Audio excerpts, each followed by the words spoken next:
அப்பா என்னப்பா வர வர உங்க முடி எல்லாம் வெள்ளையாயிட்டே போகுது. உன்ன மாதிரி ஒரு தரத்துல என் புள்ளையா பெத்தா முடி வெள்ளையாம பின்ன என்ன ஆகும்? ஓஹோ அதான் தாத்தாக்கு எல்லா முடியும் வெள்ளையாயிடுச்சோ. 4 எவ்வளோ? 4 - 4. இப்போ 4 இட்லி நான் உனக்கு தரேன். 4 இட்லியும் நீ சாப்பிட்டுட்ட. மீதி என்ன இருக்கு?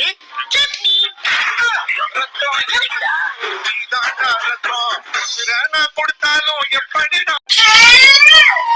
ஐயோ இது வேற என்னடா மாட்டேங்குது. அம்மா எனக்கு ஒரு மார்க்கர் வாங்கி கொடுமா. சம்பாதிக்கிறது பூராவும் படிப்பு செலவுக்கே சரியா இருக்கு. உங்க அப்பா வரட்டும் வாங்கி தரேன். சிக்கி, என்ன? நீ இவ்ளோ வருஷமா படிக்கிறல்ல, நான் இங்கிலீஷ்ல ஒரு சென்டென்ஸ் சொல்றேன், அதை நீ தமிழ்ல டிரான்ஸ்லேட் பண்ணு பாப்போம். சரி கேளு. ஐ டோன்ட் நோ அப்படின்னா என்ன?